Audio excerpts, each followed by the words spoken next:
कई चार वैचारिक पृष्ठभूमि। अगला टॉपिक है आदिवासी विमर्श। आदिवासी विमर्श का मूल लक्ष्य उन कारणों की खोज है जिनके कारण आदिवासी अस्मिता संकट में है और आदिवासी अपना जल, जंगल और जीवन छोड़ने को विवश है। पूंजीवादी एवं वर्चस्ववादी सत्ता किस प्रकार आदिवासी समस्या का शोषण करती है और उसके हितों को हाशिए पर डाल देती है तथा भूमंडलीकरण की प्रक्रिया में किस प्रकार आदिवासियों की जीवनदायी शक्तियों एवं स्रोतों का विनाश कर आदिवासियों को पलायन एवं विस्थापन के लिए विवश किया जा रहा है, इसका सूक्ष्म विश्लेषण आदिवासी विमर्श में मौजूद है। समकालीन हिंदी कविता में आदिवासी विमर्श का स्वर सुनाई देता है। उदाहरण स्वरूप निर्मा पुतुल की निम्नांकित पंक्तियों में विस्थापन एवं पलायन के दर्द को देखा जा सकता है। धरती के इस छोर से उस छोर तक मुट्ठी भर चावल लिए दौड़ती हाफती भागती तलाश रही हूँ निरंतर अपनी ज़मीन अपना घर अपने होने का अर्थ। तो ये आदि विमर्श की लाइनें हैं। फिर है आदि साहित्य की अवधारणा। आदि साहित्य की अवधारणा क्या है? आदिवासी साहित्य की अवधारणा को लेकर तीन तरह के मत हैं।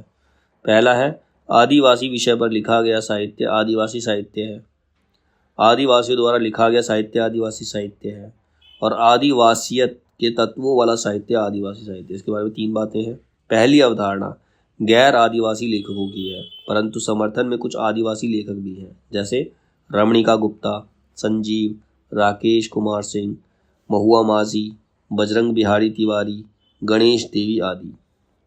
गैर आदिवासी लेखक और हरिराम मीणा, महादेव टोप्पो, आईवी हांसदा आदि आदिवासी लेखक। ऊपर वाले जो थे गैर आदिवासी लेखक थे और नीचे वाले आदिवासी लेखक हैं।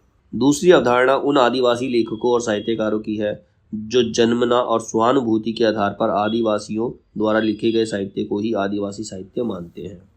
अंतिम और तीसरी अवधारणा उन आदिवासी लेखकों की है जो आदिवासियत के तत्वों का निर्वाह करने वाले साहित्य को ही आदिवासी साहित्य के रूप में स्वीकार करते हैं। ऐसे लेखक और साहित्यकारों के बीच भारतीय आदिवासी समूह ने 14-15 जून 2014 को रांची में आयोजित 2 दिवसीय राष्ट्रीय सेमिनार में इस अवधारणा को ठोस रूप में प्रस्तुत किया, जिसे आदिवासी साहित्य का रांची घोषणा पत्र के तौर पर जाना जा रहा है और जो अब आदिवासी साहित्य विमर्श का केंद्रीय बिंदु बन गया है। आदिवासी विमर्श की दलित विमर्श से भिन्नता। अब आदिवासी विमर्श और दलित विमर्श में क्या डिफरेंस है? दलितों की समस्या मुख्यतः सामाजिक है, पर आदिवासियों की भाषाई और सांस्कृतिक है। दलित विमर्श में आत्म की प्रधानता अधिक रही है, वहीं आदिवासी विमर्श में केंद्र में सामूहिकता, मतलब एक समूह के लिए। यही कारण है कि दलित साहित्य के बरक्स आदिवासी साहित्य में आत्मकथा की केंद्रीयता नहीं है। आदिवासी साहित्य का रांची घोषणा पत्र, उसमें क्या बताया गया? रांची घोषणा पत्र में आदिवासी साहित्य की बुनियादी शर्त उसमें आदिवासी दर्शन का होना है, जिसके मूल तत्व हैं: पहला, प्रकृति की लय, ताल और संगीत का जो अनुसरण करता हो। दूसरा, जो प्रकृति और प्रेम के आत्मीय संबंध और गरिमा का सम्मान करता हो, वही आदिवासी विमर्श कर सकता है। जिसके पूर्वजों के ज्ञान, विज्ञान, कला कौशल और इंसानी बेहतरी के अनुभव के प्रति आभार हो। जो समूचे जीव जगत की अवहेलना नहीं करे।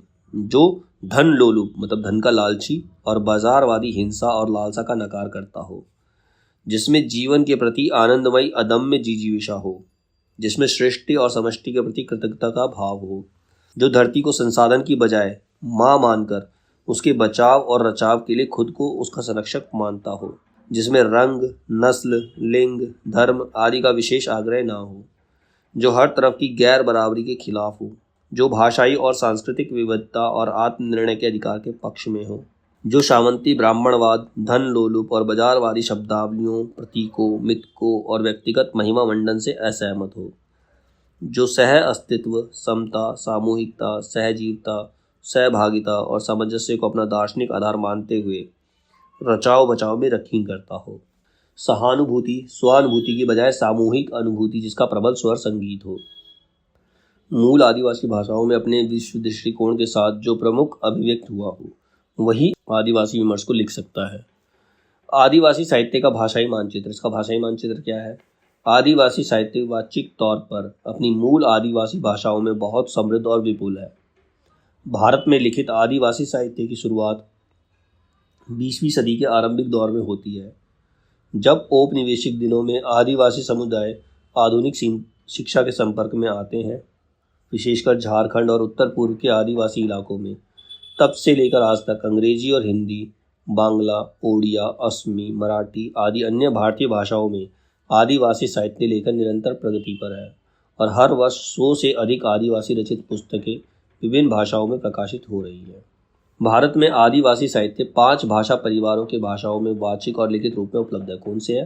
पहला है ऑस्ट्रो एशियाटिक भाषा परिवार, दूसरा चीनी तिब्बती भाषा परिवार, तीसरा है द्रविड़ भाषा परिवार, चौथा अंडमानी भाषा परिवार, फिर भारोपीय भाषा परिवार। अब है आदिवासी विमर्श, रचनाकार और उनकी रचनाएं। तो सबसे पहली रचनाकार है रमणीका गुप्ता। इनकी रचनाएं हैं आदिवासी शौर्य एवं विद्रोह, फिर आदिवासी विकास से विस्थापन, उसके बाद है आदिवासी साहित्य यात्रा, फिर आदिवासी कौन, फिर आदिवासी अस्मिता का संकट, उसके बाद आदिवासी लेखन एक उभरती चेतना 2013। ये सब रमणीका गुप्ता की रचनाएं हैं।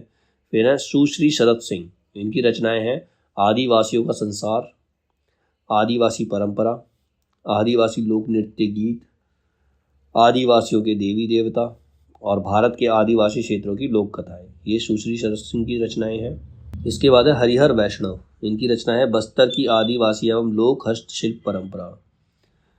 फिर देवेंद्र गोलदार नेगी। इनकी रचना है आदिवासी संस्कृति के आर्थिक आधार। फिर है हीरा राम मीणा। इनकी रचना है आदिवासी दुनिया 2013, डोंग 2019। फिर है गंगा सहाय मीणा।